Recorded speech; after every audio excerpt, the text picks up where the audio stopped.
In the year 1901, during the Christmas season, the British royal family welcomed a new addition, the arrival of the young Lady Alice Montagu Douglas Scott.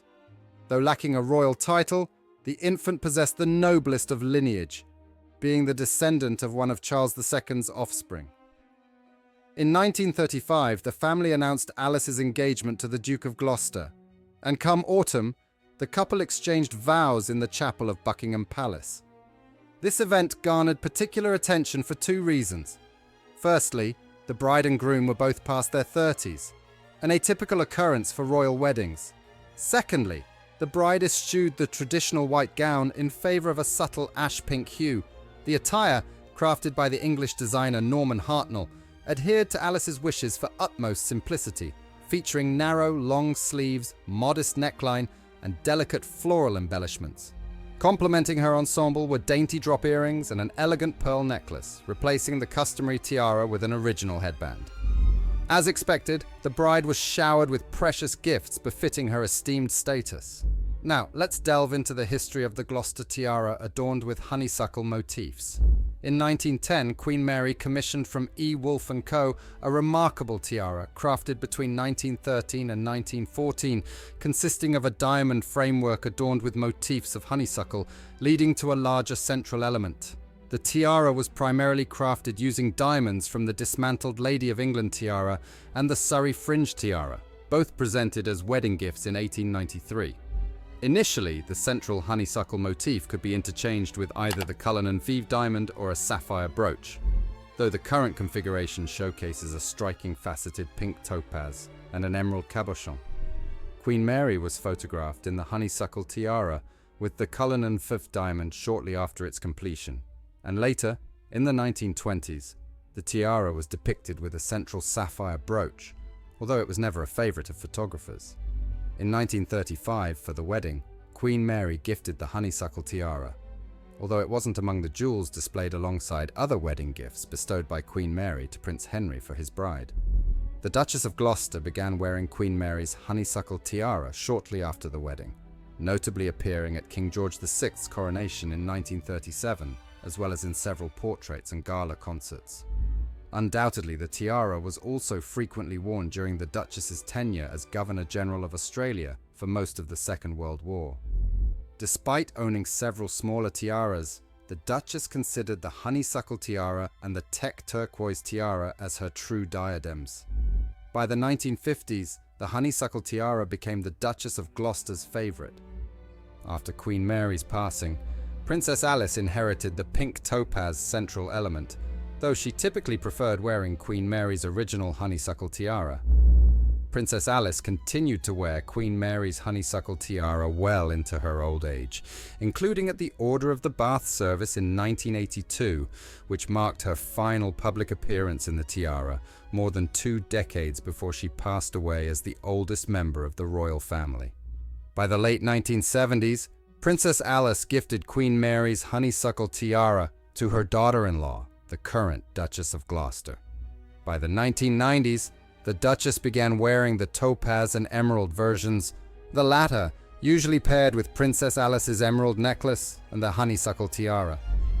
The Duchess of Gloucester wore Queen Mary's honeysuckle tiara at Queen Margretta's banquet at the Natural History Museum in London in 2000.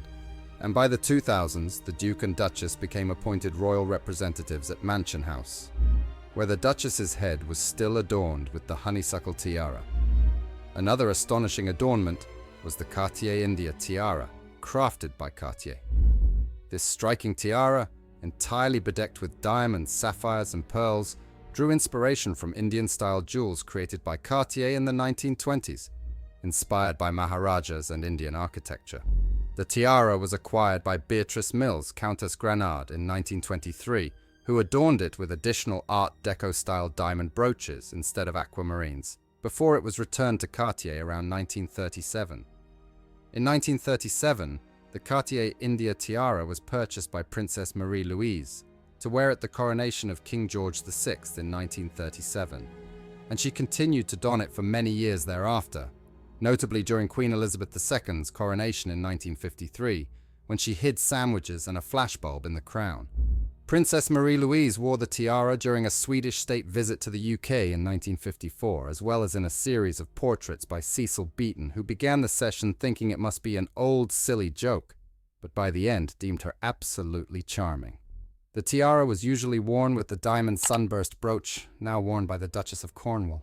When Prince William of Gloucester and his younger brother, Prince Richard of Gloucester, were born in the 1940s, their grandmother, Queen Mary, suggested their mother, Princess Alice, Duchess of Gloucester, to make Princess Helena Victoria and Princess Marie-Louise their godmothers. Thus, when Princess Marie-Louise passed away in 1956, the Cartier India tiara passed by inheritance to her nephew, Prince Richard, who was only 12 at the time. Hence it entered the collection of his mother, the Duchess, who was not a fan. As the younger son, the Cartier India tiara was intended to become the main tiara worn by the wife of Prince Richard, the future Princess Richard of Gloucester, although the untimely death of his elder brother in a tragedy just weeks after their wedding meant that the couple inherited the dukedom, granting the Duchess access to the entire jewellery collection.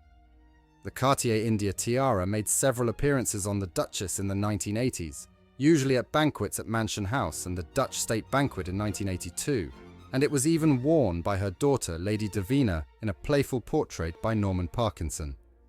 Despite having quite an extensive jewellery collection, the Duchess regularly wore the Indian tiara over the years, often at state openings of Parliament, banquets at Mansion House, as well as state banquets, with its most recent appearance at the Dutch State Banquet at Buckingham Palace in 2018 and at the State Banquet of South Africa in 2022. The Cartier India tiara has also been exhibited at Cartier exhibitions worldwide for many years.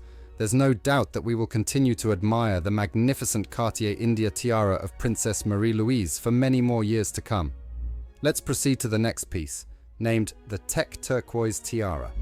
When Princess May of Teck married the Duke of York, the future King George V, in 1893, she received a series of impressive jewellery gifts from family, friends, and representatives from various parts of the United Kingdom and the British Empire, among which was this stunning tiara, dating back to around 1850, composed of diamonds and turquoise stones, adorned with a central motif of sunrays, surrounded by Rococo-style scrolls, along with a necklace and several brooches.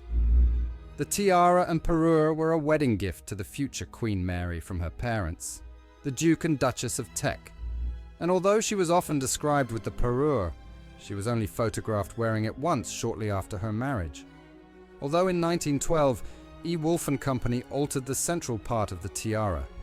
When Queen Mary's third son, Prince Henry, Duke of Gloucester, married Lady Alice Montagu Douglas Scott in 1935, the bride received several impressive wedding gifts, including the Gloucester tiara with honeysuckle motifs and Queen Mary's turquoise tiara and parure, which were exhibited alongside other wedding gifts.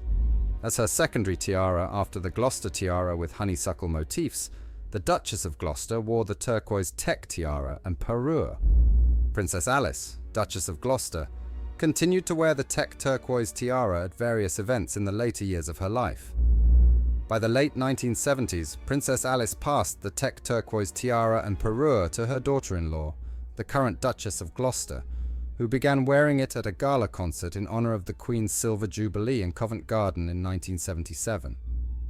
Lately, the Teck turquoise tiara and parure have become fixtures when the Duke and Duchess represent the late Queen at banquets in the Mansion House of London City during state visits, as well as during several noteworthy appearances in recent years. Let's hope to continue witnessing this remarkable family heirloom for many more years to come. Which piece of jewellery has captivated you the most? Would you like to see more videos showcasing the Duchess of Gloucester's jewellery box, as it contains a plethora of intriguing specimens?